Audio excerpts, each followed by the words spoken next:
All right, let's just jump right in. Have you ever tried to get your head around traditional Chinese medicine, or TCM, and just felt completely lost?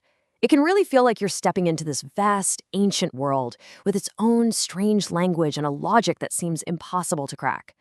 But what if I told you that this entire complex-looking system could be understood through one single, incredibly simple idea? You know, for so many of us, looking into TCM is a lot like trying to find your way through a maze in the dark. You hear all these fascinating concepts, but they feel disconnected, maybe a little too mystical, and just plain confusing. You immediately run into words like ki? It's a life force? It's energy? What what even is that, really? Then you've got meridians, these invisible channels running through your body. Okay, but where are they? Can you see them? And of course, the big one, yin and yang. We all know the symbol, right? But how that applies to your health can feel super abstract and just fuzzy. The source material for this explainer puts it perfectly. We get so caught up in all these confusing shadows, the symptoms, the weird jargon, that we completely miss the one simple light source that's creating them all. So for the next few minutes, we're going to do something radical. We're going to ignore the shadows and go straight for the light. So, how do we do that? Well, this is the secret. This entire seemingly massive system of medicine can be simplified radically. It doesn't boil down to dozens of competing theories. It all comes down to just one. That's it. One single fundamental principle that everything, and I mean everything, is built on. And once you really get this one thing, the whole maze just straightens out into a single, clear path. And that one thing is qi. Now, this is the most important part. Qi, pronounced chi, isn't some mystical, floaty energy vibe. No. In the logic of TCM, qi is the primary substance of the universe. It's the one stuff that everything is made of. A star, a rock, a thought, a cell in your liver. It's all just qi in different forms. It's the single source. Okay, so if everything is just qi, then what? How does that help us understand health? Well, TCM uses a brilliant and surprisingly simple blueprint to read and understand the patterns of this one substance as it moves through us. First up, yin and yang. The best way to think about this is not as two opposing forces, but as a simple binary code to describe what qi is doing. Is the qi slowing down, contracting, getting more dense in material? That's yin. Is it speeding up, expanding, moving, and becoming more energetic? That's yang. It's not two things. It's just a simple tool to observe the state of the one thing. And that idea expands out to the 5 elements. Now again, we're not talking about literal wood or fire. These are just labels, cool-sounding names for 5 of the most common ways qi moves. Think about it like a river. You have wood, which is that rising, surging energy of spring.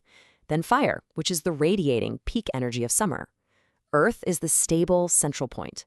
Metal is the contracting, inward energy of autumn. And water is that deep, conserving, sinking power of winter. They're just descriptions of a dynamic flow. So why does all this matter for your health? Well, here's the huge shift in thinking. From this point of view, an illness isn't some foreign invader you need to kill. It's just a distortion in the projection. Your body is the screen, and your symptoms are just the blurry shadows. The real problem is back at the light source. And this right here is a really mind-bending idea from the source. It argues that our being is a lot like the universe. Only about 5% of us is the visible, physical stuff, our actual body. The other 95%? That's the invisible energy field, the qi, that organizes and totally dominates that physical 5%. The sickness might appear in the 5%, but the root cause is almost always hiding in the 95%. So how in the world does a practitioner find that glitch in the 95%? Well, it's not magic. It's actually a really logical 3-step process. First, they observe the xiang, or the image. These are the shadows, the symptoms, what your tongue looks like, your pulse. Next, they analyze the shu, or the number, the patterns and rhythms they see in those signs. And from that, they deduce the li, the underlying principle, the core reason for the imbalance. It's a lot like debugging code. You see the error on the screen, you analyze the pattern in the code, and you find the one single line that's causing the whole problem. And that brings us to the goal of every single TCM treatment, and it's beautifully simple. Don't waste your time fighting the shadow. Don't just chase symptoms around. Instead, you go back to the source, and you fix the light. You rebalance the qi. And the logic for how to do that is well, it's just common sense, really. It's a simple binary.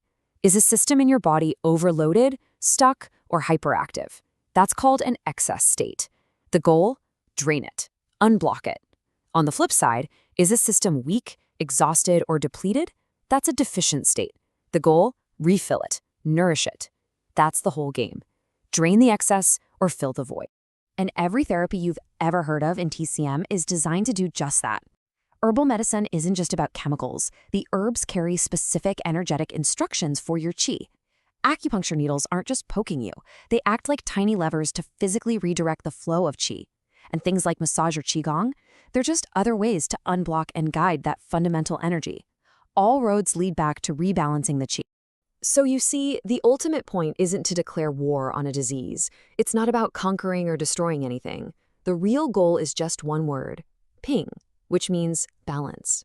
The whole philosophy is about making small, intelligent adjustments to the qi, and then stepping back and letting the body's own incredible, self-healing intelligence do the rest of the work.